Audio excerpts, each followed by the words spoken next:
Okay, we're gonna pause the recording.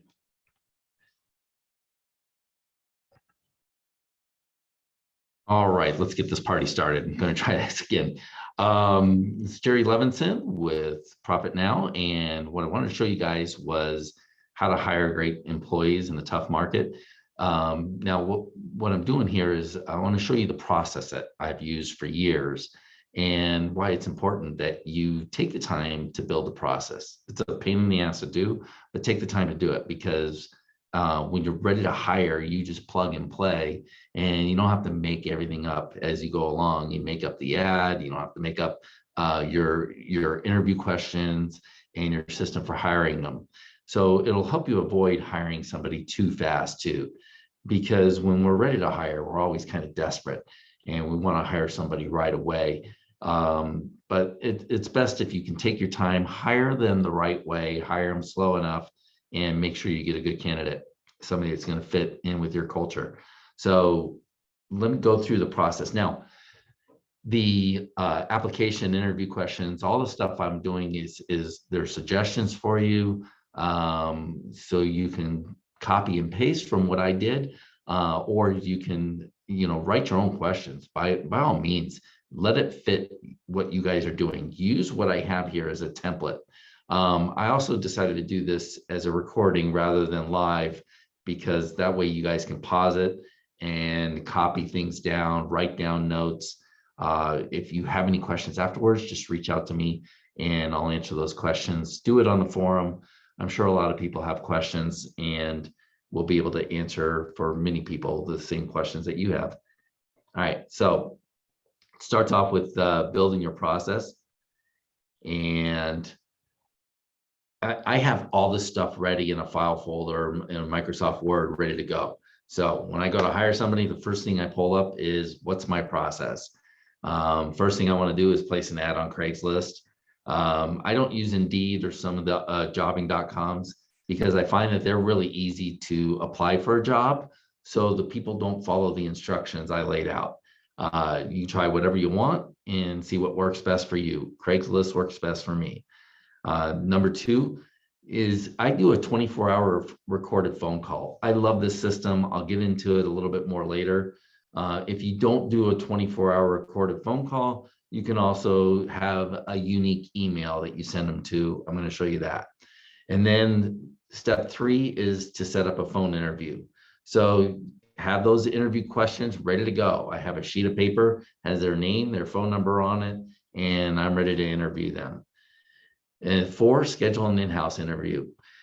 So if you can see, this process is they're going to apply for the job, and they've got to work their way into a phone interview or send you an email.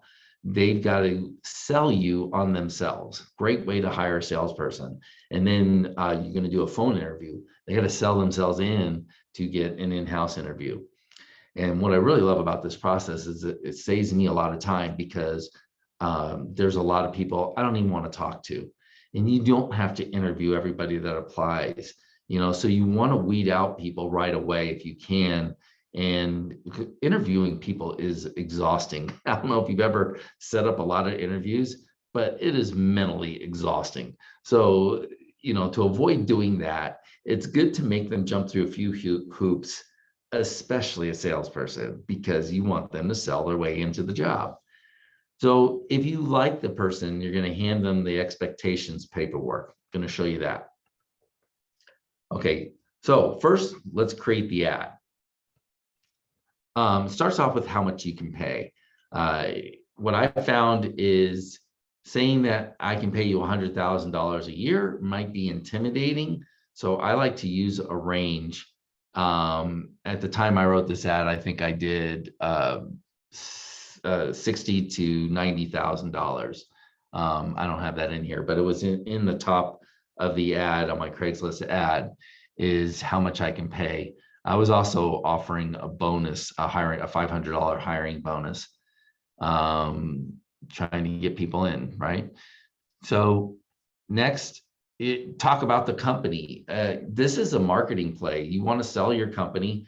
Talk about how great the company is, not just who you're looking for, but why is this a good company to work for? Next, Where am I at? Next thing you're going to do is, what do you want? Oh, I like to do this in a couple places. So I want them to follow a couple set of rules. Like I have them call a 24-hour recorded message, and I find some people just want to apply. So I put that towards the top and I put it again towards the bottom. What the instructions on how I want them to apply. So then we're going to go into what are you looking for? So what's the job description? What qualifications do you want them to have? What is it that you're looking for in them? Now, here's a strategy. I actually don't have it in here, but I have used this. I like putting a testimonial in. We get 5-star reviews from customers, and customers come in because they saw our reviews.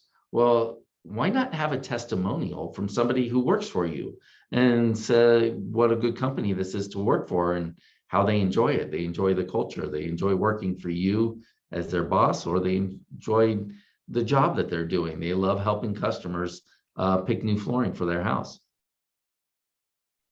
And then again, instructions on how to apply. So I do that again. And then build your ad and test it. See if you're getting a response. If you're not getting a response in 2 or 3 days, change it.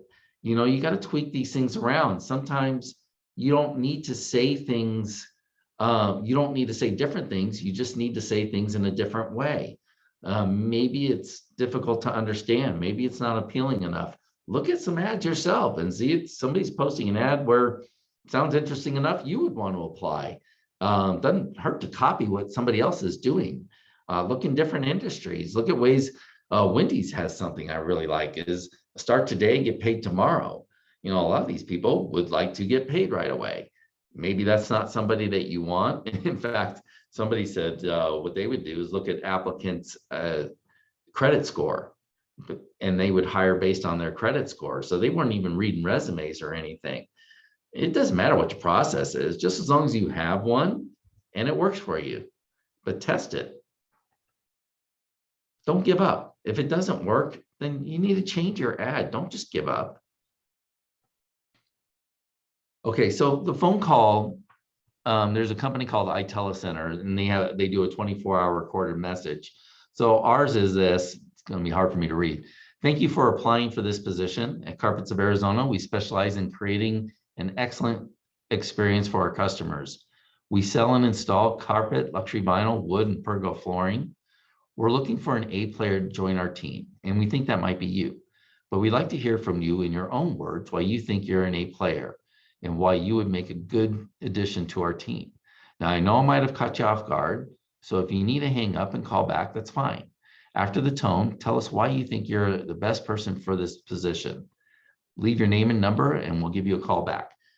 Interesting thing is they don't need to leave their name and number because the iTeleCenter picks up every number. You can't block the number. So that's one reason I like using that strategy. But I loved it because I would listen to people and just right away, it's like, no. Here's somebody I like. Oh, yeah. There are some people I can also see how long they listen to the recording and how many times they listen to the recording. So I know a couple of people I've hired here, our sales manager listened like 3 times before deciding on what she wanted to say. And then she sold herself in for the interview. So just a really good strategy. I love that strategy. It's worked really well for me.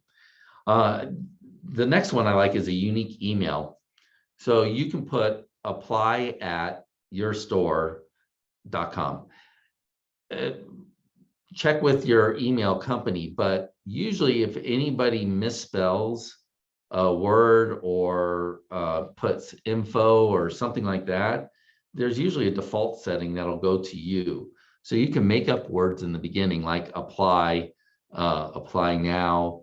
You can make up words for them to use without setting up an email system, just as long as you're the one receiving the default emails. Okay, if not, then you might want to set it up.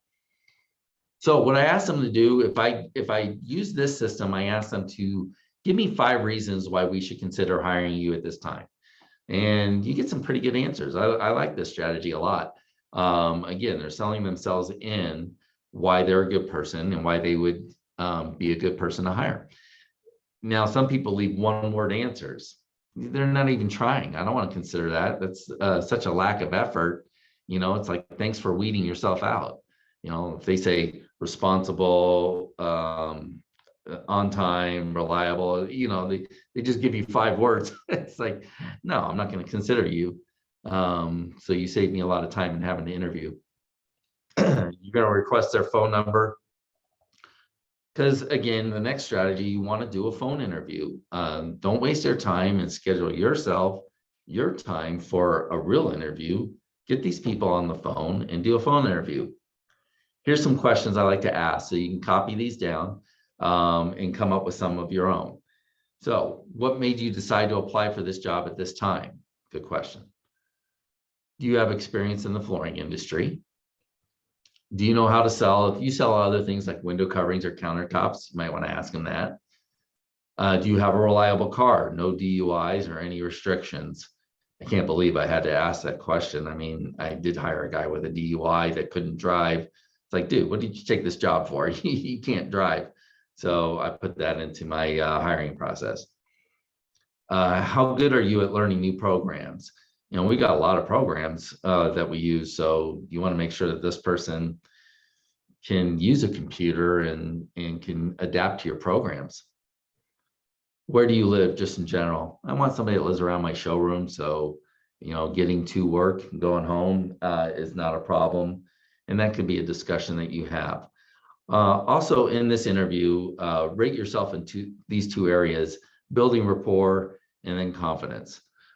Just naturally, you're going to have a conversation with this person anyway. So at this time, I don't think you're going to be a good fit, or yeah, I'd like you to come on in for an interview and choose a time. Don't say, when are you available? Choose a time that you're available. Let them come at the time that you're available. All right, in-person interview questions. You ask this person to come in. So have a list of questions. Again, all this stuff is in my files, so I don't have to figure it out every time. I just pull up my packet. I'm ready to go. What are some of the biggest challenges in your life? What are some big accomplishments for you? I love these questions. I got them from Chet Holmes, Ultimate Sales Machine. Really good book. What was the toughest sale you ever made? Good question. Have you ever reached a high level beyond just getting by? That's funny. I asked a guy that question one time, and no, never did anything. It's like, guy's not motivated at all. 35-year-old guy, never did anything worth bragging about. How would your best friend describe you? Great question, because people, if you say, how would you describe yourself, your personality, that's hard to do, but say, how would your best friend describe you? Well, he would say, I'm funny and that I'm reliable and that, likes hanging out with me, having a beer. Tell me about a disagreement you had with your last boss. I love this. You want to see, let me see, is this person going to complain about regulation that they thought you should follow? Or are they going to complain that, hey, we thought we could have raised our prices and, we just didn't have enough systems? Were they frustrated because they thought the business could have done better? You want that person working for you, right? Who's the best salesperson you know? And then what makes him better than you? Great question. All right, and then another one is we ask them to rate themselves 1 to 10 in these areas, and we have it like your closing rate, your ego, confidence. There's like 6 or 7 of those that I have. All right, now here's where the rubber meets the road, the hiring decision. So, hey, Tom, I like you. I think you do really well here. I'm interviewing a few more people today. So here is a list of our expectations, a description of the pay, how we pay. Take this home with you and then give me a call back and let me know what you think. So that's it. That's how I leave that person. And if they don't call me back, you don't hire them. Now, this is my system. This is my process. And I can tell you when I don't follow this process, I fail. When I do follow the process, it works fantastic. I can tell you 3 people we've hired here that all followed this process and they all call back the next day. One person, our top salesperson, actually all 3 of these people have been our top salespeople at one time or another. One of them's our sales manager now. But the top salesperson now did a horrible job on the interview. He actually interviewed with my son and our sales manager. And then this guy just called and called and called and told Miranda, he says, I want the job. I want the job. I know I did a bad job on the interview. Give me another shot. Well, shit, anybody like that, how do you think he's going to be with customers? He's calling customers back. Hey, would you like to go with that order? No, why not? It's too high. Okay, what if I came down a little bit or, whatever, this is why this guy's the top closer. I mean, he fought to get a job after doing a horrible interview. So it's like, I want this guy, so we did a much better interview with me, but, I wouldn't even have to interview him at this point. It's like, yeah, let's hire this guy. Definitely. I mean, he's called the sales manager back like 3, 4 times saying, I really want to work for you guys. I like this company, I want to work there. So, and he came recommended to us anyhow from another company. So that's the process. It's not important that you do things the way that I laid it out here. You can do that, copy and paste, but just build your system. Use this as templates and guidelines. Take the time in the evening, whatever, miss your favorite show, whatever you have to do. You're going to really make your life a whole lot easier. We do go over this at the masterclass. So if you can join us, that would be great. It's going to be a little bit smaller this time. We're actually going to do it in the showroom because we're having trouble getting hotels. So in February 10th and 11th, you can either join us live, that's $997, or come to the our online. We're going to have the whole thing recorded on Zoom, so that's just $497, and you'll be able to join us live on Zoom, so you'll still be able to interact and ask your questions too. And you won't have to worry about travel, especially if you're going to Surfaces the week before. Now, I don't think as many people are going to go because of the COVID outbreak, but yeah, I'd love to see you here in Arizona and work with you guys. Seeing a lot of you guys charging more money, getting what you're worth, and running a good, profitable flooring business. So best of luck to you. Reach out to me with any questions you have. Thank you.